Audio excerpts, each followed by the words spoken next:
Hello everyone and welcome. This video is going to be a little bit different because, well, let's put it this way, the summer caught me off guard. I've been so busy working in the game and working in real life that I completely lost track of time, and it was not until last week that I realized that we have already gone through 3 months and there is quite a lot to talk about. I have not been very active on my socials or on the usual channels where I put stuff out because life be like that sometimes. So without further ado, well, as you can see from the still image, I've been hard at work creating prefabs, and these are just some of the few. Not all are original. There are some that come from CC0 sources or credit given where credit is due. There are also some CC licenses that are not a public domain but still allow some flexibility, and we have a quite extensive list of people and websites and pretty much all the sources that we used. Even those we didn't use, they serve for some kind of inspiration or for kit bashing parts, and we are eternally grateful to those people, and they will be properly credited. So we have some houses, and to be honest, they are not really up to standards. They could use a little more work with decoration, but the base shape is down and I'm quite proud of that. Speaking of base shape down, it's not touching the floor and I find that quite annoying. So these are common houses. This one will maybe be the protagonist's house and it will maybe have an interior. This pagoda like shrine, it's from CC0 sources. I believe it was from Kenny, but I'm not really sure. I would have to check my list, but there's quite a lot that we have kit bashed. I say we, but in the last times it's been pretty much just me alone. There were some issues in the team, and people have lives and common and not so common issues, and I have to understand that.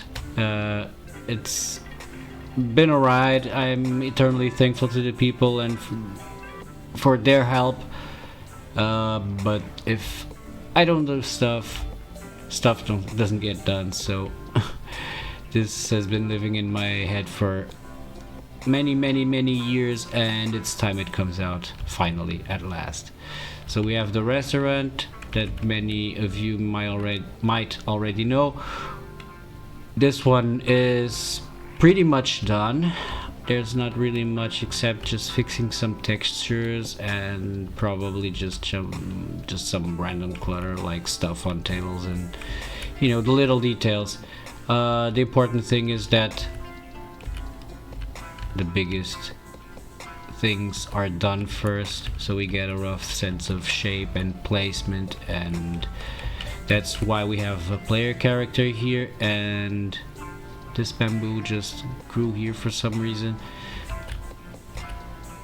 but as you can see, it's everything made up to scale so that we can just come here, copy the assets back, and yeah, just pretty much populate the levels.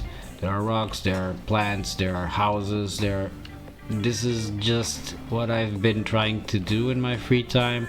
Some of these models are quite simple, others are just random blobs that I use for distant trees and stuff.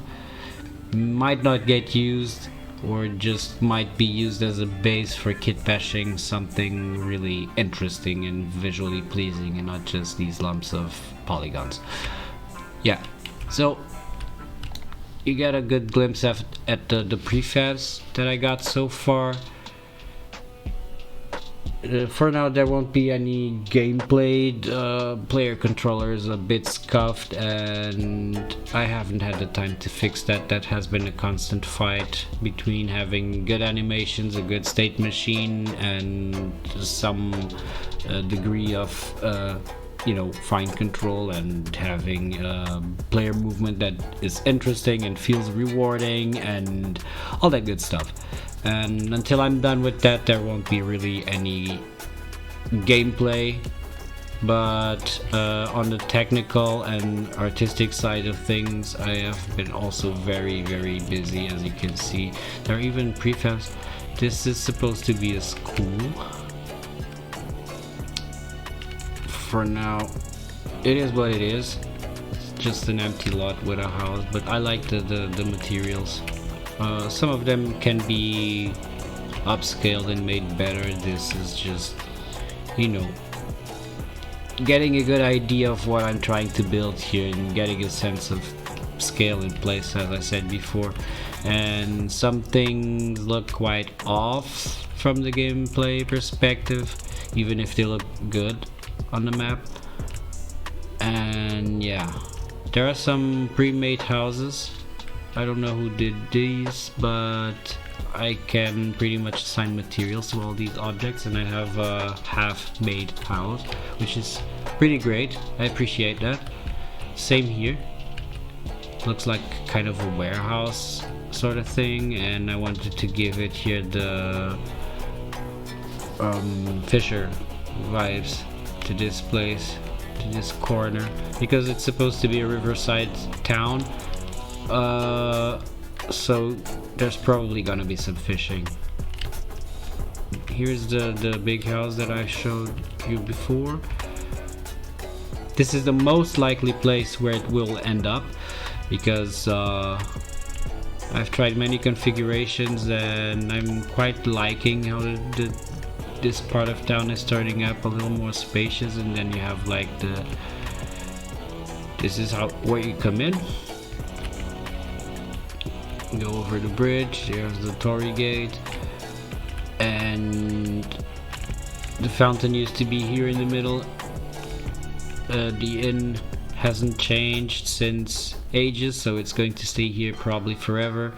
I kind of like this part. It's more like a residential commercial area. You have like the little tents here that you can put some vendors in, and the restaurant that you've seen before. Then you have the fountain. And this one house didn't make the cut into the prefab scene. I'm still populating that. I have to copy some stuff over just to get a good reference of what we did so far, because even if the models were made by someone else, the material work and sometimes even texturing and UV mapping, because not everything is perfect like I want, and I end up having to remap stuff by hand. Right now not so much by hand, because I have the tools to flatten, to bake everything. Like for example, if I have a shader material like here in these rocks, I could just bake it into a single texture and have it like that.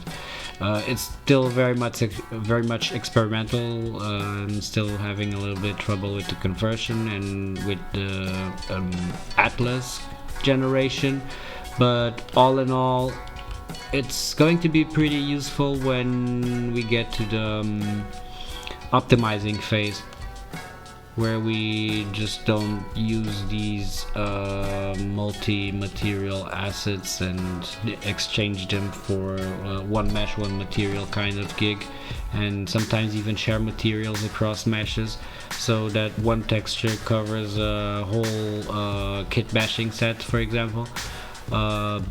I'm still very far from that, I have to admit.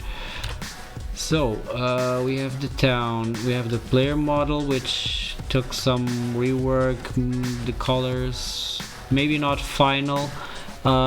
Still studying how to make a character customizable, and this is pretty much not going to be the final configuration of the character. I like how the face and texturing and the hair, how it all turned out, pretty much. The clothes are on point. The only thing is that, as you can see here, there is no character model.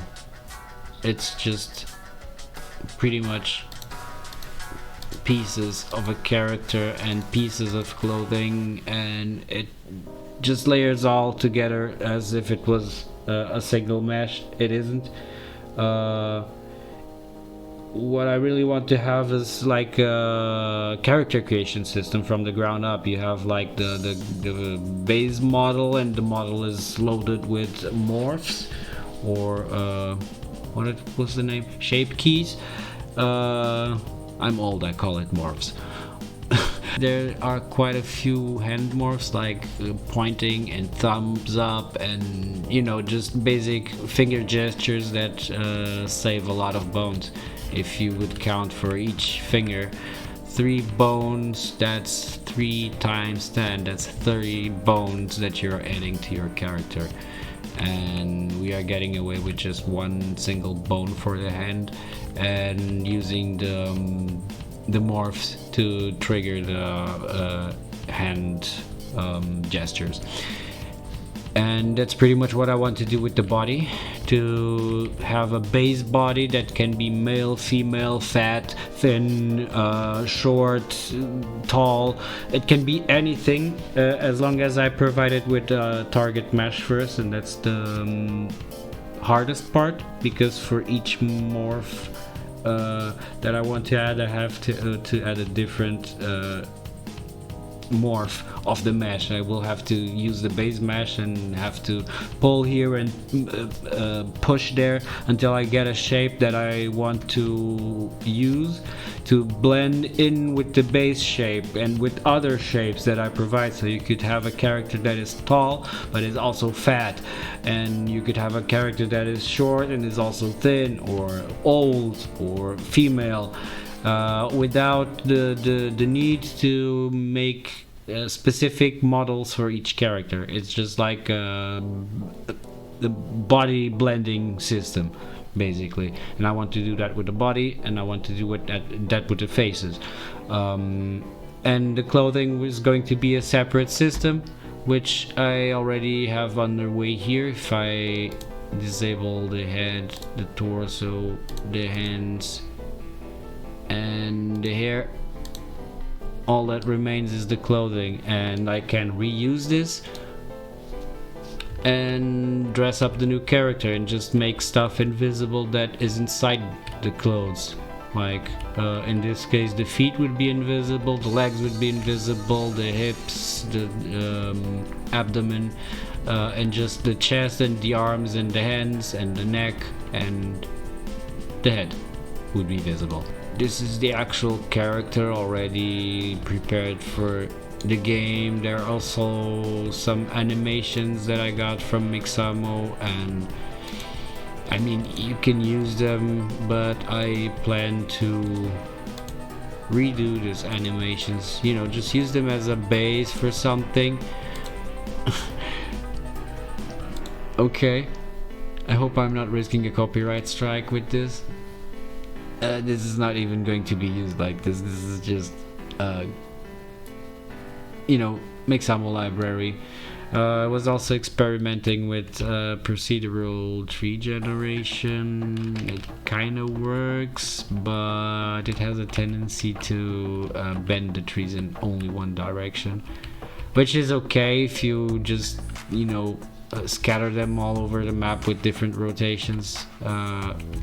It's barely going to be noticed, but the quality is also still lacking a bit, and this is not really a production level thing. I was trying to use a different app, but it's crashing for me. Maybe someone knows why it doesn't work. The name of the app is Tree It. It's for Windows. and it's a free program to create trees and bushes and foliage in general. It worked for me for some time, and all of a sudden it stopped working, and I've checked all the dependencies and I don't know, I don't have any idea why it isn't working. I might try to adapt the algorithm or something along these lines, but it's still something to think about, basically. So this is going to be the bamboo thicket.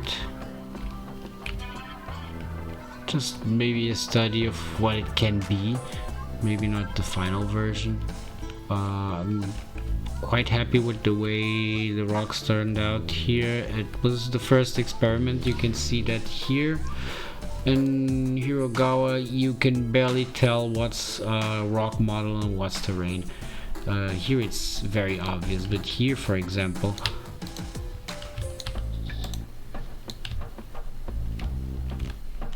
I made sure that the rocks blend very well with the terrain and with each other, and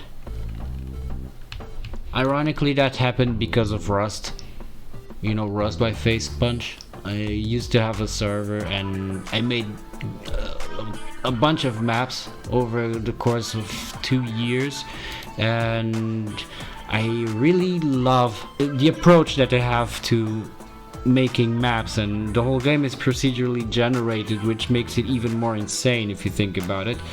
But the way that the maps are created and the systems that allow that to happen is just pure bliss. And I noticed that stuff like cliffs, for example, they use triplanar projection very extensively to have them kind of blend with the environment and share one single texture that is projected across the whole game world. Wait, that was the wrong map, and you can see it here. I'm going to select one of these rocks here. Which one? It's not easy to tell. Maybe this one here. Yeah. So you can see that the texture does not move even though the rock moves, which is kind of useful if I want to blend yet two rocks together or more of them and make them look like they're just one. And that's the whole point of it, because these meshes are anything but flexible because they're lacking the backside for the most part, and you know, you can just put them in one way and it's intersecting the terrain. There's no going around it. And if you want to stack more of them to make it look like it's a big rock, there's nothing stopping you, except that it maybe looks bad if you're not using the right material projection. And I had to learn that the hard way. The bamboo here was kind of the school for all of this, trying to blend these rocks all with each other and with the terrain. I even tried decals at some point, and you can see here that there's kind of a little bit of lime and moss going on. These are all decals, and they also get kind of funky when the camera moves. Here, for example, you can see that it's getting all jacked up, and I don't like that. I'm not going to use decals unless it's really a thing that I need to use. Like, it looks good, don't get me wrong. You can create some really nice effects and make boring textures like these ones look a little bit more interesting and give them more variation. So it was a good exercise in creating these bamboo groups and scattering them all in a way that looks good and is believable. It was also a good exercise, and I keep saying exercise and test because as you can see, as I learn more about how to do stuff in Godot and to find my way with the editor and building stuff and making stuff that is actually probably interesting to explore. I say actually, and you probably will think the same. So there's like stuff like combining meshes in this way and making holes in meshes. That was something that blew my mind. I didn't even know that it was possible. It has some preconditions and caveats, but when it works, it's kind of cool, to be honest. And I wanted to give this area like this sort of vibe that you are going through these giant bamboos and finding stuff. I'm not going to tell what this area is all about, because that'd be spoiling the whole thing. But you pretty much have to find your way through all of this and find something that lies here within. I don't know where. I'm not going to tell, I'm not going to show. I'm going to show it, but it's just not going to be implicit or obvious, because there's also still so much to do, and everything is just, for now, the will to make it work and to make it happen. That sometimes there's not enough time for everything that I want to do in one day. As I usually say, the day doesn't have enough hours for everything that I want to do, and every help is welcome. I cannot seriously expect that people will blindly join a project just because they find it cute. And I really cannot offer anyone financial compensation right now, but there's probably something that we can agree on, and that's something I firmly believe, that there's always a way that we can talk and make it good for both parts, and that doesn't even have to always involve money. And it also requires that you have a little bit of passion for what you do and a little bit of fire inside that tells you, I'm going to do this regardless. Money is not the issue, money is not the objective. And that's pretty much how I treat this project and how I'm going to keep working on it in the future. And yeah, basically it's what I'm trying to say here. If someone feels the same way and thinks this is a great thing where they would like to pitch in, I will completely welcome you with open arms and board you in with everything you need to know and more. It's probably going to be overwhelming and it's going to take time, but in the end, if you really want to do it, then I will be here doing it with you. That's what I wanted to say.